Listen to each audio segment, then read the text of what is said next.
नमन sir जी। अ, sir जी, पहले मैं इतना आलसी नहीं था जितना अब मैं हो चुका हूँ। पहले मैं कुछ आदतें वैसी नहीं थी जो अब आ चुकी हैं मेरे अंदर। वो आदतों से मैं बाहर, मुझे वो मैं रिलेट कर पा रहा हूँ अपने आप से कि एक तरह से दलदल है, एक तरह से जो जो एक अ, पनप गया है आपके अंदर, उससे निकलना, वो मैं एकदम प्रयास करने की कोशिश करता हूँ, लेकिन मुझे कुछ अ, हर बात प्रेम पे आके अटक जाती है। मुझे जैसे लगता है कि प्रेम की कमी है, क्या है? अ, एक एक बहुत स मतलब गुनगुना सा रहता है, कुछ बहुत रोष नहीं उठता है अंदर से। अपनी बुराइयाँ भी दिख जाती हैं। अब इतना समझ में आ जाता है कि हाँ, बुराइयाँ हैं, बट वो रोष नहीं उठता है अपने अंदर, वो नहीं उठता है कि उसको मैं नकार जाऊँ, या एक संकल्प की कमी है, वो संकल्प उतना नहीं उठता है अंदर, मतलब सब गुनगुना सा रहता है। मुझे दलदल भी दिख रहा होता है, लेकिन उससे अंदर से वो इच्छा या इच्छा शक्ति ही कहें या क्या कहें, वो नहीं उठ पाता। खाना पीना बंद कर दो। जब खाना पीना अच्छा चल रहा होता है ना, तो स्थूल सुख के आगे सूक्ष्म दुख दब जाते हैं। जिस इंसान में प्रेम होता है और एक आत्मगौरव होता है, वो कहता है जब असली चीज़ नहीं मिल रही तो नकली चीज़ को क्यों भोगता चलूं। या तो चांद चाहिए या कुछ भी नहीं। छोटे बच्चे होते हैं ना, क्या चाहिए? चांद चाहिए। तुम उसको क्या ले आके दोगे? खिलौना, मिठाई। वो बोलेगा नहीं, क्या चाहिए? चांद चाहिए, नहीं तो कुछ भी नहीं, खाऊंगा ही नहीं। तुम इतना खाते पीते क्यों हो? जो दुख में होता है उसका क्या लक्षण होता है? मस्त खाएगा पिएगा, या वो खाना पीना छोड़ करके सूखने बैठ जाता है? बोलो। अब एक तरफ कोई बोले जीवन में प्रेम नहीं है, और खाना पीना बराबर का चल रहा है, मौज चल रही है, भोग चल रहा है, हर तरीके का सब कुछ, तो इसमें कहीं पता चल रहा है कि प्रेम नहीं है। अगर प्रेम नहीं होता और प्रेम तुम्हारे लिए बहुत ऊंची बात होती, और तुम प्रेम की कमी को बड़ी तीव्रता से, बड़ी पीड़ा से, बड़ी शिद्दत से अनुभव कर रहे होते, तो तुम्हारा खाना पीना ऐसे ही चल रहा होता क्या? जल्दी बोलो। जब कोई आदमी को गहरा नुकसान हो जाता है, तो उसकी जो पूरी सुख सुविधा के क्रियाकलाप होते हैं वो वैसे ही चलते रहते हैं या वो रुक जाते हैं? जल्दी बताओ। तुम्हारा कोई बहुत गहरा नुकसान हो गया, उसके बाद तुमको जाना है किसी दावत में, वहाँ नाचना गाना बजाना गीत संगीत खाना पीना सब कुछ है, तुम वहाँ जाओगे क्या? तो अगर तुम्हारा गहरा नुकसान हो गया है कि जीवन में प्रेम नहीं है, तो तुम्हारी पार्टी फिर चल कैसे रही है यथावत? तुम्हें तो शोक मनाना चाहिए। शोक क्यों नहीं मना रहे? और अगर शोक नहीं मना रहे, इसका मतलब तुम्हें प्रेम चाहिए ही नहीं। चाहिए होता तो तुम शोक मना रहे होते ना, पर तुम तो पार्टी कर रहे हो। प्रेम अगर नहीं है तो जीवन को साफ बता दो मुंह पर, बाकी तू कुछ भी देगा हम नहीं लेंगे। या तो चांद चाहिए या कुछ भी नहीं। या तो असली चीज दे दे, नहीं तो तू जो बाकी नकली चीजें दे रहा है हम उनको भी लेने से इनकार करते हैं। तुम नकली चीजें क्यों ग्रहण किए जा रहे हो? तुम तो जीवन को यही बता रहे हो कि असली चीज तू नहीं भी देगा तो कोई बात नहीं, ये नकली माल मसाला भरपूर देता रहे बस। मना कर दो लेने से, नहीं लेंगे, कुछ नहीं लेंगे, अनशन पर बैठ जाओ।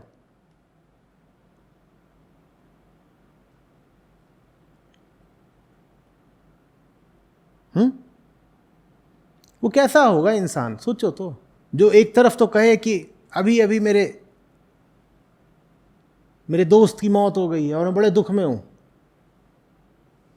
और फिर कहे अरे वो पार्टी में भी तो जाना है, मस्त खाना चबाना है और शराब पी के नाच गाना है।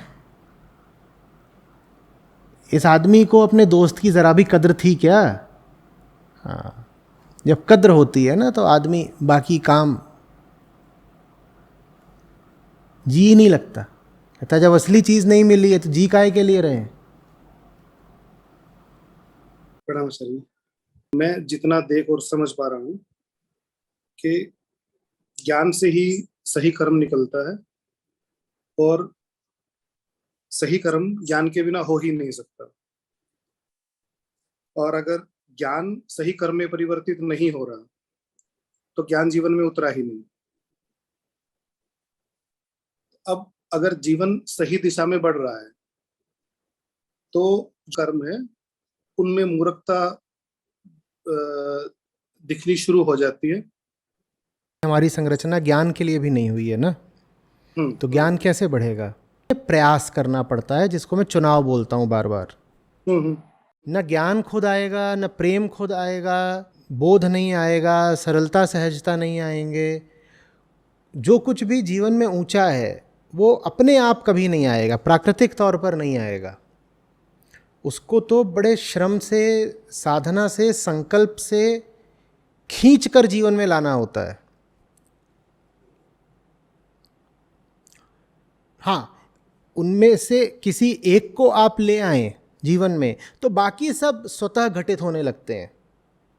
अब प्रेम हमेशा मूल्य मांगता है।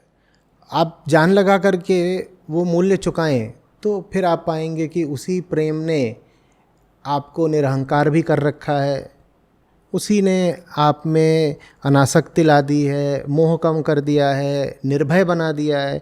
फिर वो और बहुत सारी चीज़ें हैं जो प्रेम के साथ साथ अपने आप जीवन में आ जाएंगी। लेकिन मूल्य तो किसी एक मोर्चे पर पूरा चुकाना ही पड़ेगा। कोई एक मोर्चा हो कम से कम जहाँ पूरा मूल्य चुका रहे हो, फिर बाकियों पर फतह अपने आप होने लगती है। अब मैं ये देख पा रहा हूँ कि ये सब कुछ घट तो मेरे साथ ही रहा है, लेकिन इसमें मैं कुछ नहीं कर रहा हूँ। और एक पहलू ये है कि भाई बड़े लोगों की से आए हो, उनमें उठना बैठना है, तो जो कर्म है, जो जो वो हम उन निचले तल पे उतर जाते हैं, वो नहीं करना। तो ये दो दो साइड में अपनी वो देख पाता हूँ। देखिए, ये बड़ी अच्छी बात है यदि लगने लगे कि इसमें मैंने कुछ करा नहीं है, विनम्रता का सूचक है। लेकिन ऐसा होता नहीं है कि कम से कम आरंभिक चरण में कि अपने संकल्प के बिना चीज़ें बोध की दिशा में या सही दिशा में अपने आप घटने लग जाएं। तो मूल्य तो आप चुका ही रहे होंगे, और ये अच्छी बात है कि आप उस के साथ इतने सहज हो गए हैं कि अब आपको याद भी नहीं है कि आप मूल्य चुका रहे हैं, या आपको ये बहुत अनुभव नहीं होता या कष्ट नहीं होता कि मूल्य चुका रहे हैं। लेकिन मूल्य तो चुकाया जा ही रहा है। देखिए क्या होता है ना, मान लीजिए अब तीर्थ जा रहे हैं, आप केदारनाथ जा रहे हैं, ठीक है।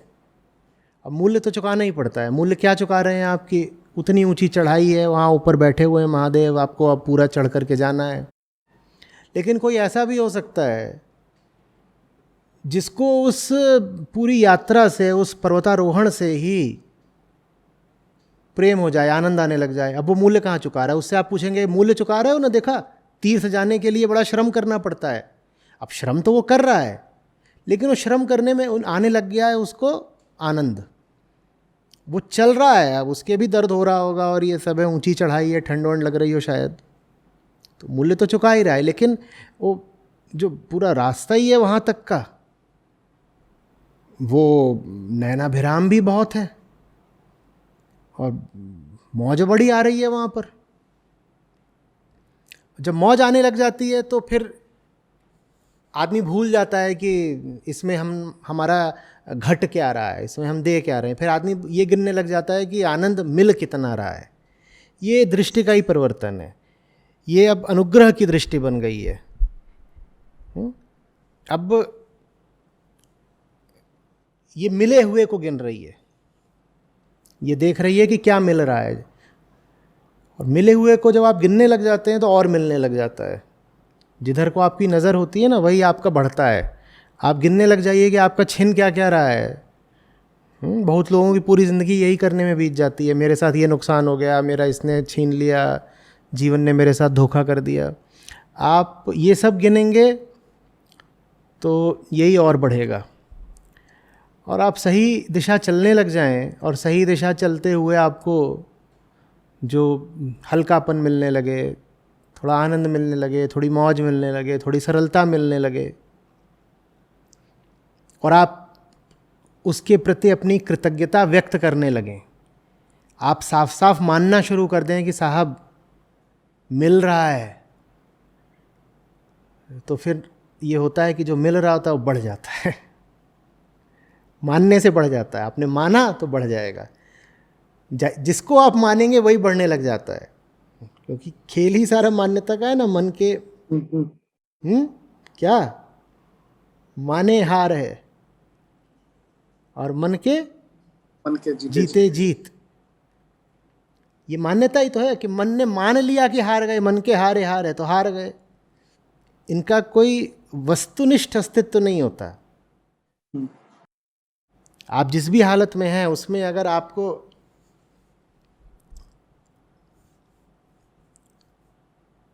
सच दिखाई देने लग जाए तो सच बढ़ने लग जाएगा।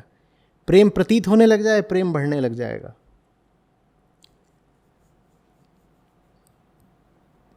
चारों तरफ सब माया ही माया है, और मुझे इससे अपना बचाव करना है, या मुझे इसी माया दुश्मन से अपने लिए कुछ चीज़ें छीन करके लानी है, तो माया और बढ़ जाएगी।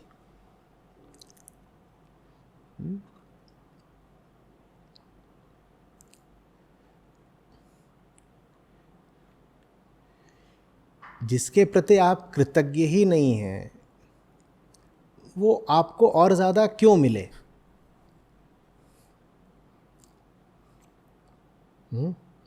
ऐसा कोई भी नहीं होता जिसके जीवन में कृष्ण एकदम भी मौजूद ना हो।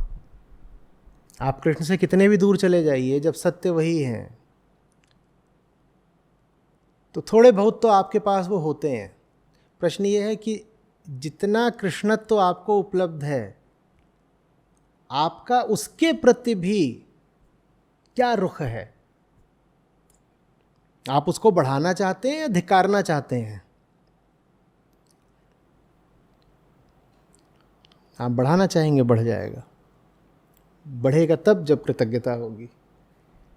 मानो कि बहुत ऊंचा है, मानो कि उसका उपकार कि जितना मिला उतना भी मिला, यदि कम मिला तो भी उसने उपकार करा। क्योंकि हम किस लायक थे? हम तो प्रकृति के खिलौने हैं, हम तो जंगल के जानवर हैं। हम किस लायक थे? वो मिल गया, उसका एहसान है। नहीं तो हम तो जंगल में भौंक रहे होते। और जंगल माने ये सब शहर वहर, ये सब जंगल ही है। इसमें इतने जानवर इधर उधर, हम भी ऐसे ही घूम रहे होते जानवर। वो जितना भी मिल गया, उसने बड़ी कृपा करी। जब ये मानने लग जाते हो तो बात बढ़ने लग जाती है। ये देखो, ये दोनों बातें आपस में फिर जुड़ी हैं। आत्मज्ञान यदि नहीं है तो अनुग्रह भी नहीं हो सकता। आत्मज्ञान का क्या मतलब होता है? आत्मज्ञान का मतलब होता है जानना कि मैं जानवर हूं। अपनी पशुता को जानना आत्मज्ञान है। जहां आत्मज्ञान है फिर वहां अनुग्रह आएगा। मैं जानवर हूं तो फिर मेरे जीवन में ये सच्चाई की जो दो चार किरणें हैं, कहां से आ गई? जहां से भी आ गई उसका एहसान है। मैंने एहसान माना। अपने बूते तो मैं किसी अंधेरी गुफा में ही जिंदगी बिता देता। ये 2-4 किरणें भी नसीब नहीं होनी थी, 2-4 किरणें भी आ गई हैं। मैं करबद्ध होकर के कृतज्ञता ज्ञापित करता हूं। अब तुम पाओगे कि वो तुम्हारी गुफा के आगे जो पत्थर रखा है भारी, वो थोड़ा और खिसकेगा, रोशनी का एक और टुकड़ा तुम्हारी गुफा में, तुम्हारे जीवन में प्रवेश करेगा।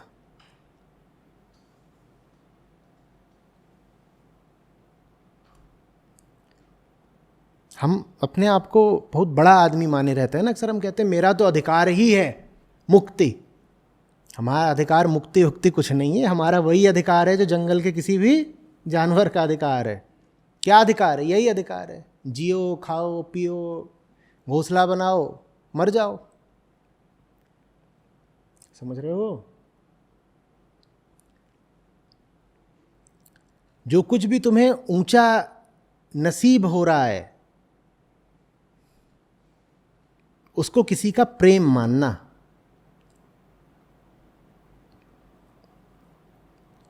तुम्हारे मन में उसके लिए जितना प्रेम होगा उतना उसका दिया हुआ तुम्हें उपलब्ध हो पाएगा। और तुम्हें वो दे रहा है, उसके बाद भी तुम उसे धिक्कारो,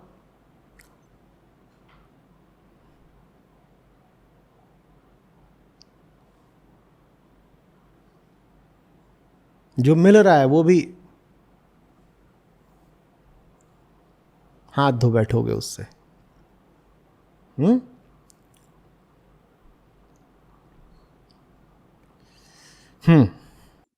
प्रणामाचार्य जी। बोलिए। मेरा ये प्रश्न है, अभी ये जो आपने बताया इस चीज को लेकर के बहुत सारे लोग इसका मतलब गलत प्रयोग करते हैं इस तरीके से कि हमें बाकी किसी चीजों से मतलब नहीं, जैसे कि दुनिया की समस्याओं से हमें मतलब नहीं, हम अपने में मस्त हैं, या ज्ञान हो गया तो हमें क्या मतलब, हम तो बस अपना मस्त हैं। तो उनको कैसे इसका जवाब दिया जाए? बोध के साथ करुणा आती ही आती है। अगर बोध के साथ करुणा नहीं आ रही है तो बोध भी नहीं आया है। कोई अपने में मस्त हो ही नहीं सकता। अभी क्या समझाया था कि दुख पर विजय कैसे पाई जाती है? दुख पर विजय अपने दुख को जीत कर नहीं पाई जाती, दूसरे दुखियों की सहायता करके पाई जाती है। तो जो कह रहा है कि मैंने अपने दुख को जीत लिया है और मुझे दूसरे की सहायता नहीं करनी, वो पहली बात दुखी है और दूसरी बात भ्रमित है, क्योंकि अपने दुख को तो उसने जीता है ही नहीं, तो माने दुखी है। और भ्रमित इसलिए है कि वो जानता ही नहीं कि दुख जीता कैसे जाता है। जो अपने दुख से लड़ेगा वो हारेगा तो हारेगा, जीतेगा तो भी हारेगा, क्योंकि अपने दुख से लड़ रहा है ना, और अपनापन ही तो दुख है। जो ऐसे लोग मिले जो कहें कि हमें तो बस अपने से मतलब है, दूसरे से कोई प्रयोजन नहीं, ये दुखी भी हैं और भ्रमित भी हैं, इन्हें कोई मौज नहीं है।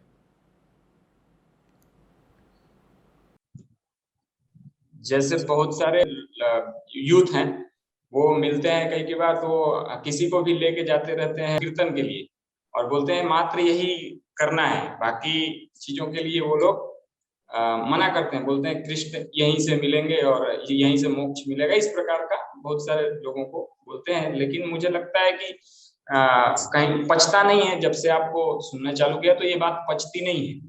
तो अर्जुन को तो कीर्तन नहीं करा रहे थे ना कृष्ण, बस यही उत्तर है। कृष्ण को अगर यही समझाना होता है कि बेटा कीर्तन करने से मैं मिल जाऊंगा, तो अर्जुन को भी यही बोलते कि छोड़ गांडीव, उठा तू ढोल मंजीरा, कीर्तन कर यहाँ पे। क्या पता शकुनी भी नाचने लगे आके। पर ऐसा तो कृष्ण ने बोला नहीं कि कीर्तन करो, उन्होंने तो कहा युद्ध करो।